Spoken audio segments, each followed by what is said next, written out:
Hello guys! Welcome ulit sa ating panibagong video.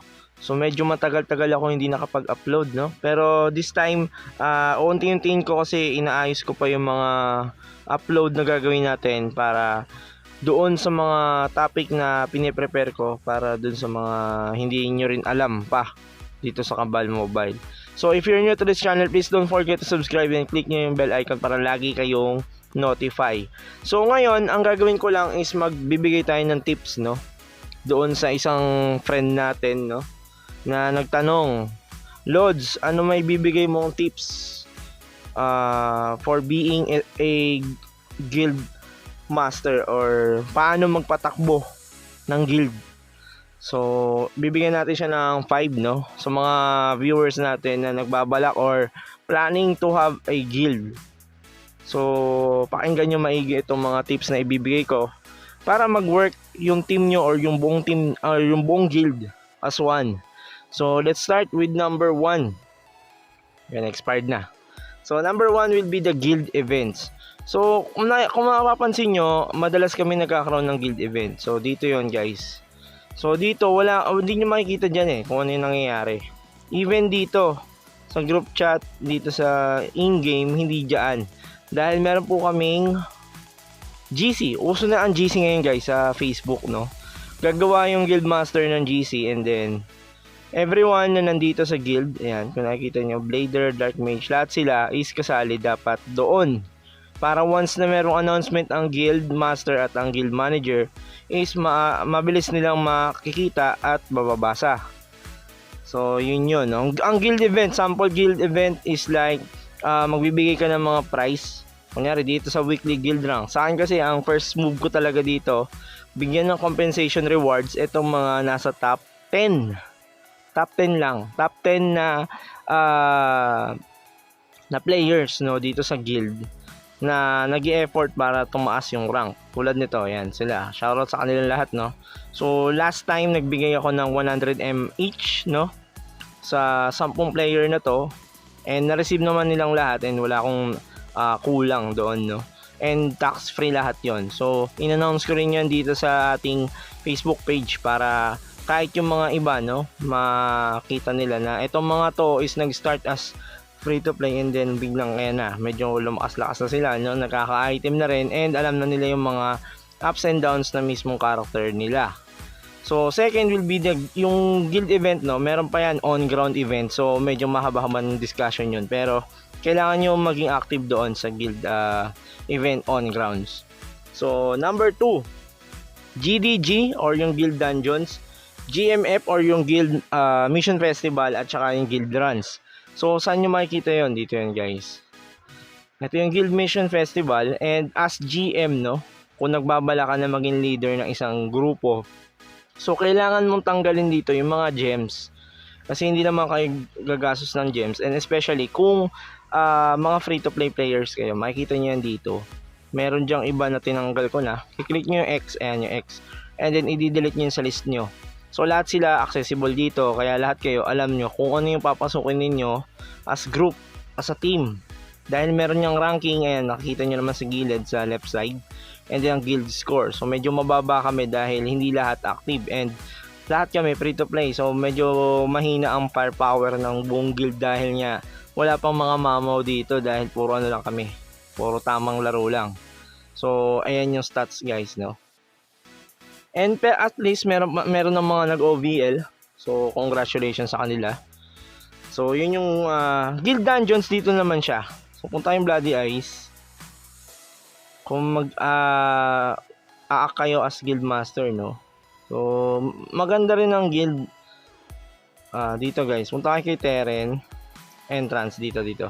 So pupunta kayo dito sa may pinakagitna, ito sa bungo.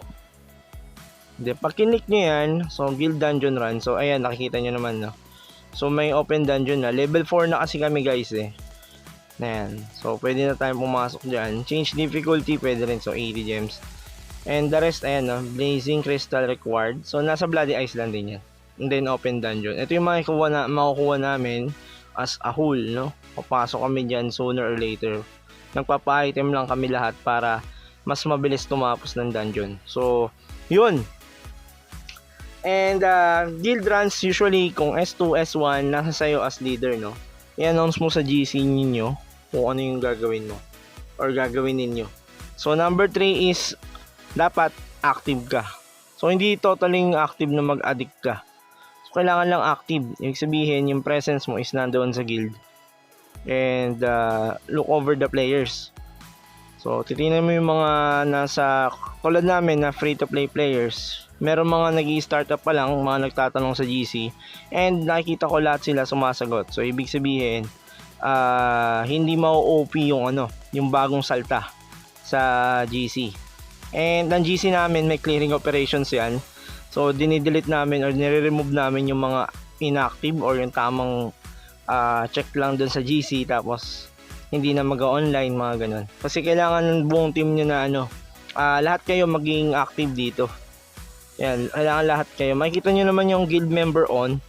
Kung mapansin nyo, 17/70 yung ratio.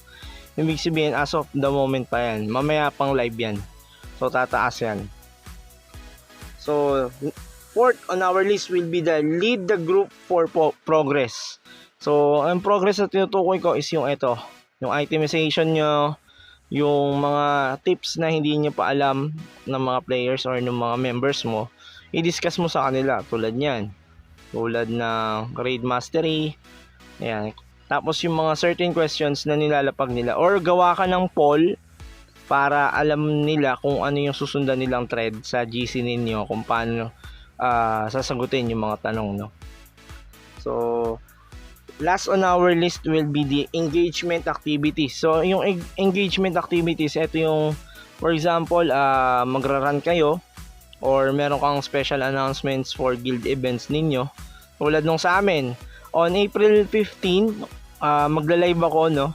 Magsha-shoutcaster tayo dahil magpapatayan sila dito sa PvP dahil may round robin ka akong pinost, and merong price yun per bracket. So magkaka-level, for example level 160 to 170, yun lang ang magtatapat para hindi OP. Kasi kung hindi pwedeng pagtapatin ng level 160 sa OBL1, so malayo yun, baka mamatay lang yung level 160 doon. So dapat level. Second is yung on ground events, kung sakaling NCR or meron kami mga meet up, parang eyeball, parang ganun, para makita ka rin ng ibang players and kung ano pa yung mga ginagawa niya during the Cabal playing season nila. And lastly is kailangan yung sumali, no, sa mga tournament ni Cabal. So makigulo kayo doon sa mga guild, other guild, and then kausapin mo yung guild master ng kabila to have a PvP doon sa buong team niya at sa team mo. So 5v5 exposure lang yun, then magbigay na lang kayo ng compensation doon sa mga nagpatayang character.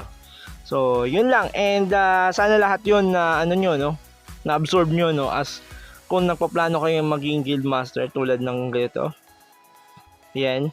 And kapag gumawa kayo ng guild, 10 million lang yan, guys, 10 million. So kayang-kaya ng budget ninyo. And then dito makikita nyo meron yung settings, lahat sila may settings. Ayan. So Dark Mage, pag kinik mo tong Blader, change group info. So pwede mong gawin yan, setup na yan. Kunyari gusto nyo Blader lang yung inviter, pwede yon.